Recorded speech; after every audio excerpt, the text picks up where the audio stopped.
መርከስም መወደድም መከበርም የእናንተ ምርጫ ነው።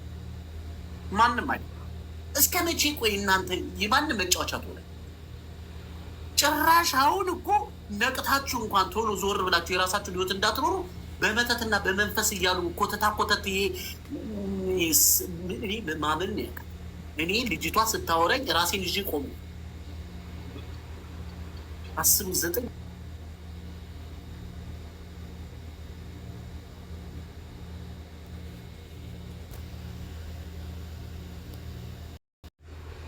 ከገንዘቧ ላይ ወይ 300 ወይ 400 ብር እሷ በማታውቀው ነገር ይጠፋል። ወይ ዕቃ ትገዛለች፣ ወይ ድርቶ ትገዛለች፣ ወይ ወደ ድርቶ ወይ ትገዛለች። እና ምንድን ነው የሆንሽው? ምንድን ነው የተፈጠረው? ለምን ዕቃ መግዛት ፈለግሽ? ግን እኮ ሳሚዬ ጠንካራ ቤተሰብም ያስፈልጋል። ገንዘብ መላክ ብቻ ሳይሆን እዛ ቤተሰብ ምን እያደረገልን ነው? ምን እየሰሩልን ነው? ለእኛ ምን አስቀምጠውልናል? ምንስ አድርገውልናል? ቤተሰብ ሲያጠነክር ጠነክራለን። ግን ቤተሰብም እዛ እያጠፋ ቤተሰብ ያግዛቸው ሰዎች አሉ። ቤተሰብ የሚረዳቸው ሰዎች አሉ። ቤተሰብ ቁም ነገር ያደረሰላቸው ሰው አሁን ለምሳሌ አባቷ ጤፍ እየገዛ ደርድሮ አስቀምጦ ሚሊየንስ ብር አድርጎ ቤት ገዝታ አሁን ጥሩ ኑሮ የምትኖር ልጅ አውቃለሁ። እዚህ ወደ ጎጃም ውስጥ ገብቶሻል። እናንተ እኮ ቤተሰብ እንኳን እንዳይረዳችሁ የቤተሰብን እንኳን ቀረቤታና ምክር እንኳን አትፈልጉ። ነገርኳችሁ። ርቃችሁ ከቤተሰብም በሀገርም በአስተሳሰብም በሁሉም ነገር ርቃችሁ ነው ያላችሁ። ያም እየተነሳ ልምከራችሁ ይላል። ያም እየተነሳ ሀሳብ ይሰጣችኋል። ያም እየተነሳ የራሱን ከፍ ለማድረግ የማያወራው ነገር የለም። እናንተ በዛ ነገር ውስጥ ተጠቅጥቃችኋል። ቤተሰብ ምን ያድርግ ምን ይስራ መች ሀሳብ አባትሽ ሴት ልጅ አባቷን ትወዳለች። አባትሽ እንደውልሽ በምልከው ገንዘብ አባዬ እኔ ነገ እንዳልሞትብህ ነገ ህይወቴ እንዳይበላሽብህ እኔ በምልከው ገንዘብ ቁም ነገር ውስጥ ክተተኝ አስገባኝ። የሆነ ነገር አንተ ላም ከብት ሽጣርል ሌላክኝ አንተ ተበድራ አይደል ሌላክ ሰው አድርገኝና ሰው ላድርገኝ በቃ ብላችሁ እንኳን ከቤተሰብ ጋር እንኳን እንደ ቤተሰብ ዲስከስ እንኳን አታደርጉም። ዲስከስ አታደርጉም፣ አታወሩም። የሰው መኪና ተደግፋችሁ የሽፎን የሀገር ልብስ ለብሳችሁ ምንም ነገር ማር እንጨት የሆነ ማንኪያ ማትነቁ መስላችሁ ፎቶ እየላካችሁ ጭራሽ እህታችሁ አርፋ የምትማረውን እህታችሁ ወደዚህ እንድትመጣ የምታደርጉ ህይወት እቺ ልጄ ያት ሰው ሀገር ላይ እንዴት አምሮባት ህይወቷን እየሰራች አንቺ እዚህ አልጋ ስበሪ ትባላለች። ብር ብላ መንና እንድትመጣ የእናንተም እኮ ችግር አለ። ይሄ የምታደርጉት ነገር ይሄ የውሸት ኑሮ የውሸት ማስመሰል የሚባል ነገር እና ታዲያ አንቺ ቤት ተደግፈሽ ህንፃ ላይ ተንጠልጠለሽ አበባ መስለሽ የምትልኪው እቃ እንትን ፎቶ ታምር እየፈጠረ እንደሆነ በምን ታውቂያለሽ? ከዛስ እነሱ በዛ ልክ ነው የሚያስቡሽ። አንቺ ሀብታም ምንም ችግር የሌለብሽ ምንም ህይወትሽ ያልተነካ ሰላማዊ ህይወት ያለሽ ነው መስሎ የሚታያቸው። ስለዚህም ቤተሰብ አንዳንዴ የቤተሰብን ችግር እኮ በእናንተም ጥፋት እኮ አለ። እነሱም ጥፋተኛ ቢሆኑ እኔ አንዳንድ ቤተሰብ አለ እኔ በዚህ በፊትም ተናግሬያለሁ። 8 ዓመትና 9 ዓመት እዚህ ሀገር ስትቀመጪ ደውሎ አባት የሚወድሽ ከሆነ እናት የምትወድሽ ከሆነ ልጄ ነይና አግቢ እንጂ መቼ ነው ሰው የራስሽ ህይወት የሚኖርሽ? ለምንድን ነው ሰው ሀገር ላይ ቁጭ ብለሽ የቀረሽው? አይበቃም እንዴ? ምንድን ነው የፈለግሽው ብሎ መቆጣት የቤተሰብም ኃላፊነት አለ። ያንን እንኳን የማያደርግ ቤተሰብ ካለ ምናልባት አንቺ ጋር ጥፋት አለ ማለት፣ አንቺ ጋር ስህተት አለ ማለት። ስለዚህ ችግራችሁን በደንብ ችግራችሁን በደንብ አትነግሯቸው፣ ንገሯቸው እኮ እኔ የምምለውን እሱን እኮ ለቤተሰብ ግልጽ ሊሆን አለበት። አንዴ ማማዬ ብዙ አንዴ ልነግርሽ፣ ችግራችሁን ግልጽ አድርጋችሁ ንገሩ። የምትሰሪው ስራ ወገብሽ እና አናትሽ ተለያይቶ እንደምትሆን እንቅልፍ እንደሌለሽ መድኃኒት እየወሰድሽ እንደሆነ በጣም እንደከፋሽ ስራው በጣም ከባድ ማዳም ጮቷ መከራ እንደሆነ ያለውበት ቦታ በቂ ምግብ በቂ ሕክምና እንደማታገኝ ውስጥሽ ሰላም እንዳልሆነ በቀን ማታ እየተጨነቅሽ እንደሆነ በቤተሰብ እንኳን አትናገሩ። ስለዚህ ያን ነገር ካልነገራችኋቸው ቤተሰብስ እንዴት ይረዳችሁ? አይረዳችሁ። የሚረዱበት ማመለካከት እኮ አለ እንዴ። አንቺ ብር ካላክሽ ከመቃብሬ እንዳትቆሚ ከመቃብርሽ አልቆምም የሚባባልበት ጊዜ ላይ እኮ ደርሰን ከዚህ በኋላ ብር አልክም ነው ማለት የነበረባችሁ። ከቤተሰብ ጋር በየጊዜው ያለውን መከራና ፈተናና ስቃይ መነጋገር። ይሄን እየተነገረው ደነስ ከሆነ ቤተሰብ ችግር አለበት ማለት ነው። ስለዚህ የራስሽን ህይወት መኖር ነው ያለብሽ። ስጋዬ፣ ቤተሰቤ፣ ባሌ፣ ፍቅሬ የምትዩ አንቺን ካላከበረና አንቺን ከፍ አድርጎ አናቱ ላይ ካላስቀመጠ በአናቱ ይተከል። አንቺ እኮ ማለት አገር ርቀሽ ህይወት ልትቀይሪ በማታውቂው ቋንቋ በማታውቂው ሀገር ታመሽ እንኳን የሚያገላብጥሽ በሌለበት ሀገር ሲጠማሽ ብድግ አድርገሽ የማትጠጭበት ሀገር ጥብስ ቁርጥ ዝልዝል እያልሽ የማትበይበት ሀገር ላይ ነው እየተሰቃይሻለሽ። ለአንቺ ክብር የማይሰጥ ካለ ትልቅ ጉድጓድ ውስጥ ገብቶ ይሙት። 4 ነጥብ። አንቺ መጀመሪያ ቁሚ፣ በእግርሽ ቁሚ። መከራሽን እርገጭ፣ ችግርሽን እርገጭ፣ ቁሚ። ከዛ ሁሉ ነገር ይሆናል። ሌላባ አንቺ ከተረፈ ቤተሰብ አይደለም ጎረቤት ሁሉ ማብላትና ማጠጣት ትችላለሽ ሲኖር። ቤተሰብን መቀለብ የሚችል አቅም አለሽ። አገር የመቀለብ አቅም አለሽ። አንቺን ግን እየረገጡ እየናቁ ገንዘብሽን ለገንዘብ ሲሆን የሚስቁ ገንዘብ ከሌለሽ የሚያለቅሱ አስከሬኑን እዛው ቅበሩት የሚል ቤተሰብ ካለ የሞቱት አንቺ ነሽ የሞትሽው፣ እነሱ አልሞቱም። እነሱ ትክክል ናቸው፣ ትክክል። ምክንያቱም ስራሽ ታብታብ ኮፕሊክ ሼር አድርጉት እባካችሁ። ሪፖርት እንኳን የሚያደርግ ሰው እኮ ሞልቷል በዚህ ሰዓት። አይገርም? ደስ ስትሉ። ለማንኛውም አሁን ገዝት ያላችሁ በየተራ አሁን ያላችሁበት ህይወትና ትናንትና እየተደረገ ያለው ነገን ለመኖር የምታስቡትን ነገር እንነጋገርበት፣ ተነጋገሩበት። አሁን ነው ሰዓቱ። ይሄ ጊዜ ብቻ ነው የእናንተ። ነገ የሚባል ቀን የለም። ዛሬ ራስሽን መስመርሽን ማስተካከል አለብሽ። ሁሉም ጥዋችሁ እየሄዱ ቢያጨበረብርም ቢያስመስልም ቢመትትም ቢኮተትም እናንተን ጥለው እያለፉ። እናንተ የት ናችሁ ያላችሁ? ለምንድን ነው 8 ዓመትና 9 ዓመት 10 ዓመትና 14 ዓመት ቀን እየቆጠርሽ ቁጭ ያልሽ? ምንድን ነው? ሌላ ህይወት አለሽ ከእድሜ በኋላ ከዚህ በኋላ ሌላ የምትኖር ይኖረዋል። እሱን ማሰብ ነው። ይሄን ነው ማሰብ ያለበት። እንዴት እንደዚህ ይሆናል? ለምን? እስቲ ችግር ሲመጣ ሀዘን ሲመጣ የየ ከማለት ሳይመጣ መጠንቀቅ አይሻልም? ተይ ግቢ እያለቻት እናቷ፣ ተይ ልጄ ግቢ ነይ፣ እኛ አንድ ቀን ሳታይኝ እንዳትሞች። ቤቱ ሰራሹ ይኸው ተከራይቶ ቁጭ ብሏል። አረ ነይ ግቢ ስትባል ቆይ ነገ ቆይ ዛሬ ስትል እናትየዋ ሞቱ። ከዛስ በሰራችው ቤት ግማሽ አይምሮዋ ትክክል አይደለም፣ ግማሽ የሆነ ሰዓት ላይ ሲነሳባት ከግቢ ቤት ውስጥ ያሉትን በሙሉ ውጡ ልብሳችሁን ይዙ ትላለች። የሆነ ሰዓት ላይ ደግሞ መለስ ሲልላት ደግሞ ይቅርታ ብላ እንደገና ደግሞ ትመልሳቸዋለች። አሁን እንደዚህ አይነት ህይወቱ እየኖረቻለች። እኔ ማውቃት በእናቷ ምክንያት ተነቅታ እኔ እናቴ ከሞተች ምን ላደርግ ነው ስፋ ሀገር ኢትዮጵያ የምገባው ብለው ደግሞ እናታቸው ስለሞተች የቀሩ አሉ። የሚገርማችሁ በሰው ምክንያት ካላችሁበት ኮንትራት ቤት አስጠፍቷችሁ በኮንትራት ቤት ስትጠፉ ከመጥፋት የሚገኙ መጥፎ ነገሮችን ሳይነግሯችሁ ጥቅም ያላቸውን ነገር ብቻ ነግሯችሁ ያስደፍሯቸዋል። እናትሽ ስትታመም፣ ወንድምሽ ሲሞት፣ አባትሽ የሆነ ነገር ሲሆን ሂደሽ ሳደርሽ በዚሁ ልብሽ ተሰብሮ ሞራልሽ ደቆ እያልሽ ያለሽ ሴት አለሽ። ለምን በአጠፊ ኑሮ በኮንትራት ቤት ኑረሽ ቢሆን ትንሽም ብትሆን ብሩ የመሄድ መብት ግን ነበርሽ። እናትሽ አስከሬን እንኳን ባደርሽ ሂደሽ እንኳን የሆነ ነገር ማድረግ የምትችልበት ነበር። እናቴ ከሞተች 8 ዓመቷ ነው።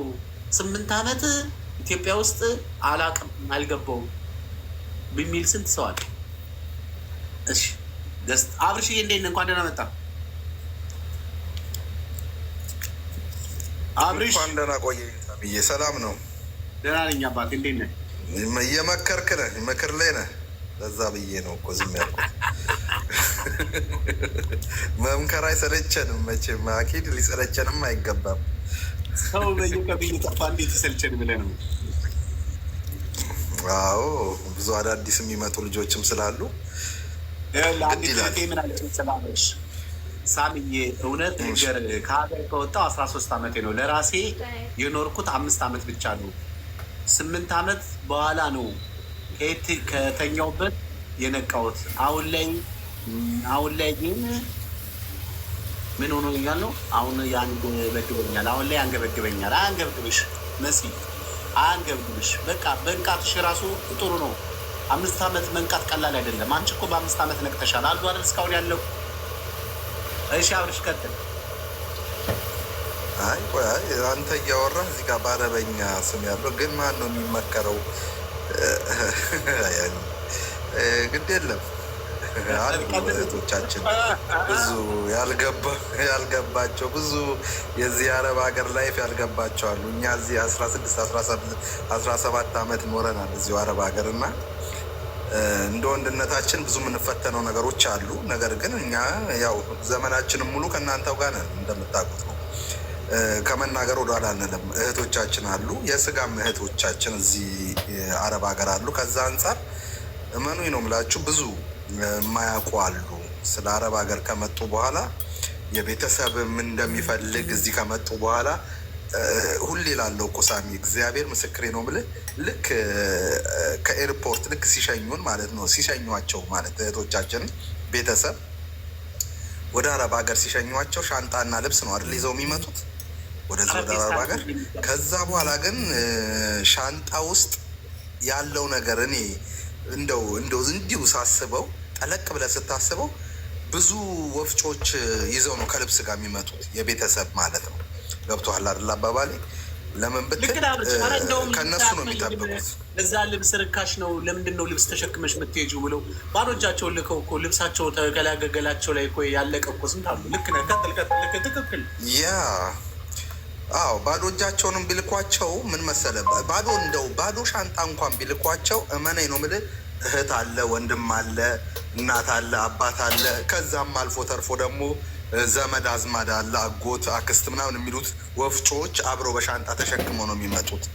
ከዚህ አንጻር እመነኝ ነው የምልህ አረብ ሀገር ያሉ እህቶቻችን እንዲነቁ ደግሞ እኛን የመሳሰለ ወንድሞች ስላስቀመጠ እግዚአብሔር ይመስገን። እኛንም ደግሞ በዚህ ቀለምና በዚህ ሁኔታ ላይ እስካሁን ድረስ እኔ እናንተን በዚህ ሁኔታ ላስቀመጠን አምላክ እኔ ክብር ምስጋና ይገባዋል ነው የምለው። ለምን አንደኛ አረብ ሀገር ከነሱ እኩል እየተገረድን ስለሆነ የግርድናን ላይፍ ስለምናውቀው ለእህቶቻችን ምን መምከር እንዳለብን እናውቀዋለን።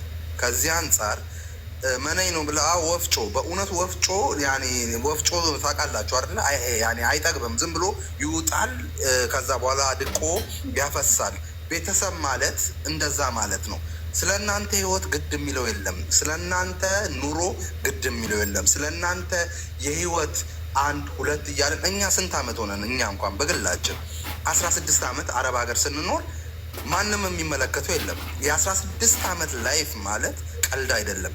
እኛ ወንዶች ነን፣ ችግር የለም። እኔም ሳሚም ሆንን ችግር የለም፣ እንወልዳለን። በእናንተ ጋር ስንመጣ ግን በእናንተ ሚዛን ላይ ግን ስንመጣ እመኑኝ ነው ምላችሁ ሴት እህቶቻችን የሆነ ገደብ አለ። ፈጣሪ አምላክ የሰጣችሁ የሆነ ገደብ አለ፣ የእድሜ ገደብ አለ። ገብቷችኋል አይደለ? ለመውለድም ገደብ ተሰጥቷቸዋል፣ የእድሜ ገደብ። ያንን ቤተሰብ አይረዳም። ለዚህ ነው እኔ ሁልጊዜ ቤተሰብ ማክበር መልካም ነው። ቤተሰብ ሁሉም ራስ ወዳድ እንዳልሆነ አውቃለሁ። ግን አክተር ከምንም በላይ የምላችሁ ነገር አረብ ሀገር ያሉትን እህቶቻችንን የሚረዳ የለም ቤተሰብ። አክተር ነው የምላችሁ። ለምን በቃ ወፍጮ ብዬ የገለጽኩበት መንገድ ለምን እንደሆነ መቼም ይገባችኋል እናንተ አረብ ሀገር ያላችሁ እህቶቻችን ማለት ነው። ለምን በቃ ካላስ አምጡ ነው እንዴ። ከአሁን ቀደም ነግሬ የለ ሳሚ የደሞዝ ቀን የሚነግሯቸው እነሱ ናቸው። ቤተሰብ የሆነ ሰዓት ላይ ማለት ነው እህታችን እዛ የምትገረደው እንደዛ እንቅልፋታ የምታርረው እያለች ቤተሰብ ነው የደሞዝሽ ቀን እኮ እንደዚህ ነው ተብሎ እንዲላክ የሚያደርጉ ሁሉ አሉ። በዚህ ደረጃ ልክ ናቸው አንዳንድ ቤተሰቦች ታውቃለህ። ስለ አንተ አይመለከታቸውም፣ ስለ እህቶቻችን ህይወት አይመለከታቸውም።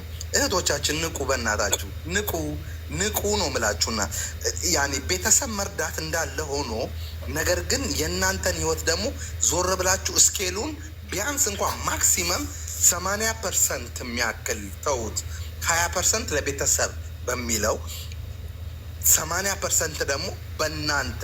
ለምን እኛንን የምናሳልፈው እኮ ህይወትን እኛንን እኮ ስቃይ በደላችንን የምናሳልፈው እኛንን እኮ አረብ ሀገር መተን በባዕድ ሀገር ላይ በቋንቋም በምንም የማንግባባ ሰዎች ከመጣም በኋላ እዚህ ሀገር ላይ ከዛ በኋላ ተውት፣ ከባዱ ነገር ቋንቋ እንኳን ለመቻል እንቸገራለን። ለመግባባት ተቸግረን መከራ የምናሳልፈውን ይሄ የጉልበቱን ጉዳይ ተውት፣ ተውት። አይ የጉልበት የምታሳልፉትን ይሄ መከራውን ይሄ የማዳምን ጩኸትና የልጆቹን ጫጫታና የጉልበታችሁ የሚበዘበዘውን ይሄ የጽዳቱን ጉዳይ ተውት። ቋንቋ ለመቻል እንኳን የምናሳልፈውን እኛ ነን የምናውቀው።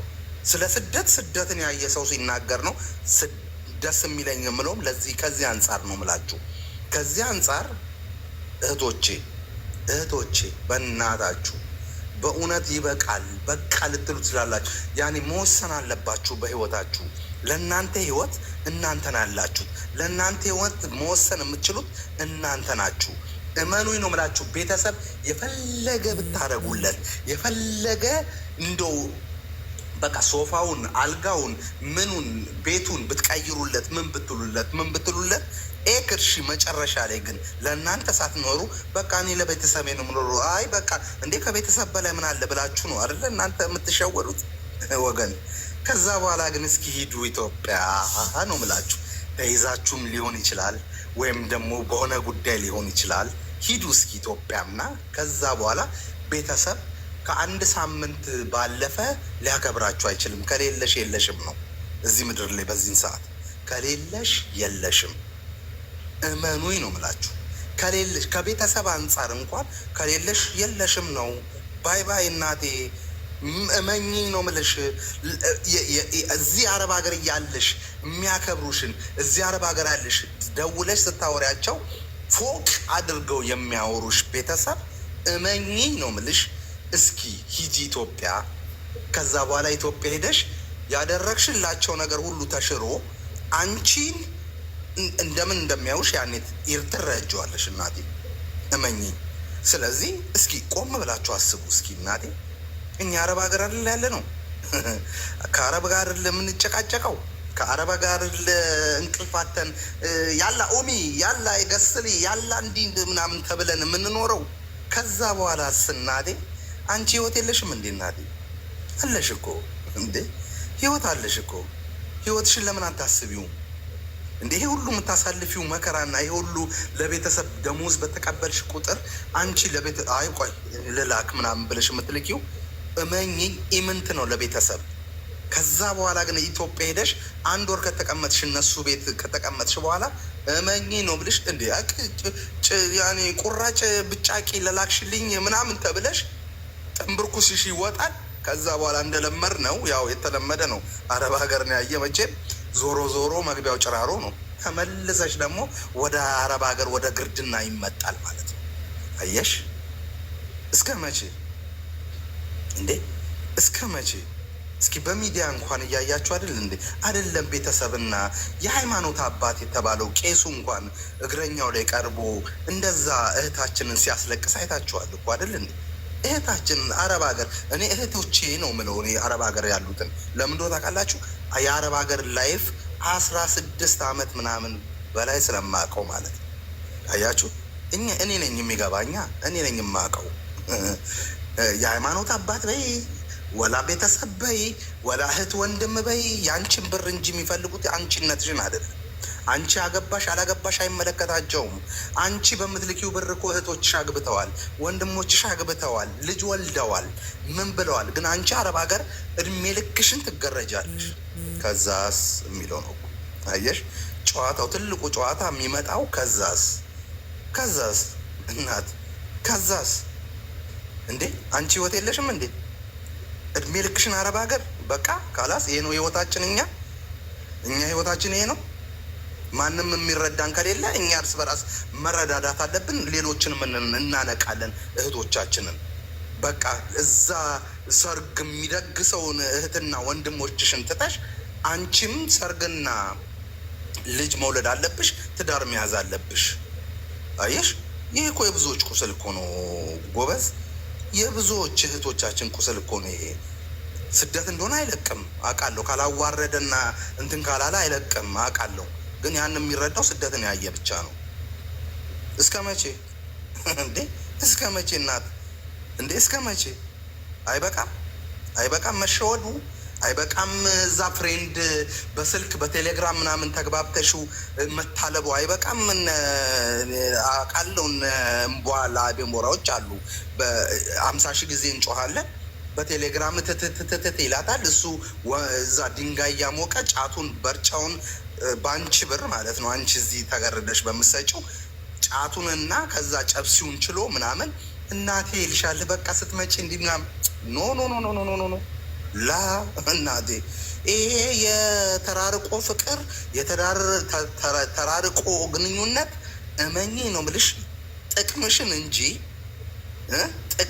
እንጂ ምን አንቺነትሽን ፈልጎ እንዳልሆነ እርግጠኛ ሁኝ።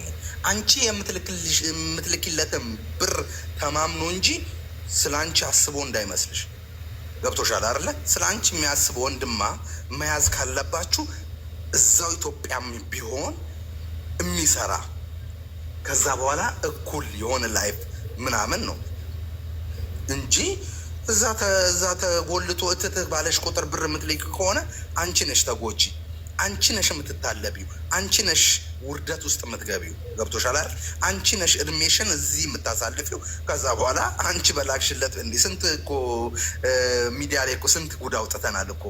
እዛ ጋር ትትትት ብሏት በቃ ብር ቤት እንስራ ምናምን ብሏት ቤት ምናምን በቃ ብር ትልካለች። ከዛ በኋላ መጨረሻ ላይ እሷ ስንትና ስንት ዓመት እዚህ አረብ ሀገር ተቸግራ ምን ብላ አሳልፋ ልክ በቃ ልመጣ ነው ስትለው ቆይ እንዴ ምን ልታደርጊ ነው የምትመጪው? ኢትዮጵያ እኮ ከባድ ነው ምናምን። አይ ሙፋጃ አለ ሰፕራይዝ ላድርገው ብላ ሄዳ ፓላራይዝ የሆነች ሴት ስንት አለች እዛ በቤቷ በሰራችው ቤት ልጅ አግብቶ ልጅ ወልዶ የጠበቃት ስንት ሴት እናውቃለን። ጎበዝ እና አትነቁም ወይ? ንቁ እንዴ ንቁ። እስከ መቼ ተሸውዳችሁ? እድሜያቸው አያሳስባችሁም እንዴ? ላይፋቸው አያሳስባችሁም እንዴ? አብርሽ ይቅርታ አድርግልኝና አሁን የሆነ አዲስ ሀሳብ አምጥቼ ነበር። አንተ ሰሞኑን አልነበርክም እንጂ አዲስ ቻሌንጅ አምጥቻለሁ። ምን አይነት ቻሌንጅ? መጀመሪያ ከሁሉም ነገር በላይ ብዙዎች ከራሳቸው ጋር ተጣልተዋል። ብዙዎች ራሳቸውን አይወዱትም። ሰው ደግሞ ራሱን ካላፈቀረ፣ ራሱን ካልወደደ፣ ራሱን ቦታ ካልሰጠ ለሌላ ሰው ቦታ መስጠት አይችልም። ምክንያቱም ራስህ የጠላኸውን ነገር ሌላው ሊወድልህ አይችልም። ራሳችሁን መጀመሪያ ውደዱት። ከፈጣሪያችሁ ጋራ ከእናንተም ጋራ ታረቁ። ለእግዚአብሔር የሚሰጠውን ጊዜ ስጡ። ለራሳችሁ መሰጠት ያለበትን ጊዜ ስጡ። ማን ነው እንዴ ለራሳችሁ ጊዜ እንዳትሰጡ ያላችሁ? ብዙዎች እኮ ለሰው ነው እንጂ ጊዜ የሚሰጡት ለራሳቸው ጊዜ አይሰጡ። አሁን ለተቀጠራችሁበት ቤት ግዴታ ስለሆነ ለሱ ጊዜ ስጡ። እስኪ ንገሩ። ፊሊፒኖች ተቀጥረው የሚሰሩት 3,000 ብር ነው ደሞዛቸው። 2,500 3,000 አሁን ላይ ደሞዛቸው። እኛ ስንት ነው የምንሰራው? 1,200 1,000 1,300 1,500 ለምንድን ነው እንደዚያ የሆነው? እነሱ ያንንም ያህል ብር እየተከፈላቸው እንደው 900 ብር 500 ብር የሚከፈላቸው ለራሳቸው የሚሰጡትን ጊዜ አይታቸዋል? ለጸጉራቸው የሚሰጡትን ጊዜ አይታቸዋል? ራሳችሁ ጊዜያችሁን ስጡ። ለራሳችሁ ጊዜ ስጡ። እናንተ ስራ ከጨረሳችሁ በኋላ ተውት። ስራ ላይ ሆናችሁ ልብስ እየተኮሳችሁ ላይቭ መግባት ትፈልጋላችሁ። የሰው ላይቭ ማደመቅ ትፈልጋላችሁ።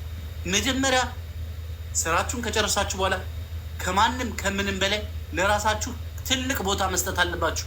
ይሄ ሰውነታችሁ እኮ ነው ሲለፋ የዋለው፣ ሲደክም የዋለው፣ ሲሰቃይ የዋለው። ስለዚህ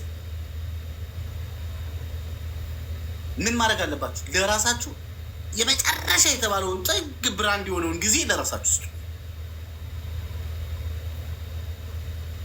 ለራሳችሁ ጊዜ ስጡ። ከዛስ የተረፈ ጊዜ ካላችሁ ነው እና ግቡና ተንቦጫረቁበት፣ ችግር የለውም። መጀመሪያ ግን ለራሳችሁ ቦታ ስጡ። ለራሳችሁ ቦታ ስጡ ማለት ምን ማለት ነው?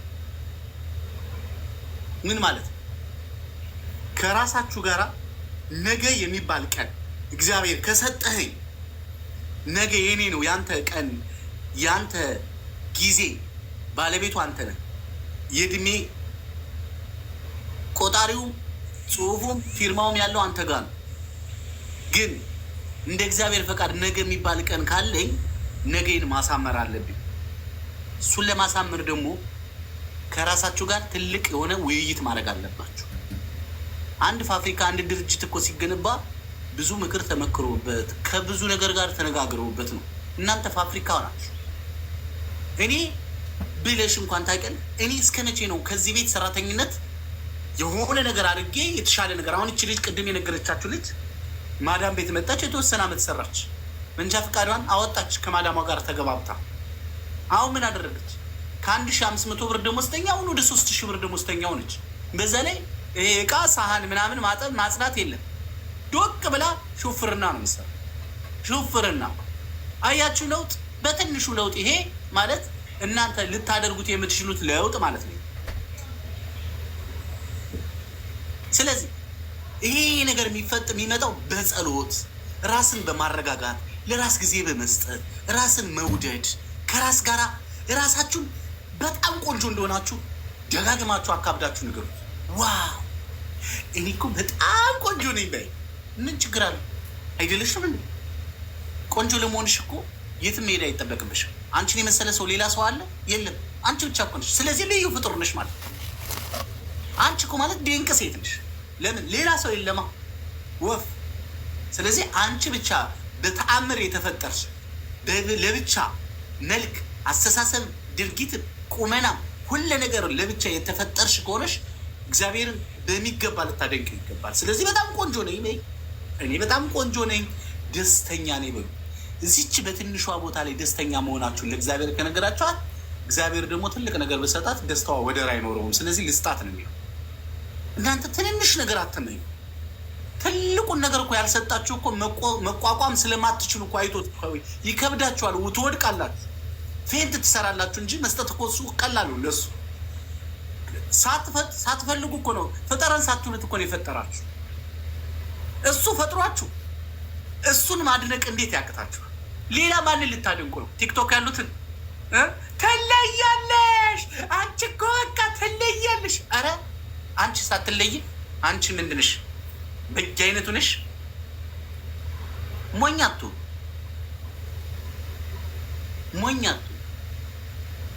በጭራሽ። በዚህ ዘመን ደግሞ የበለጠ ጠንካራ ልትሆኑ ይገባል። የበለጠ ስማርት ልትሆኑ ይገባል።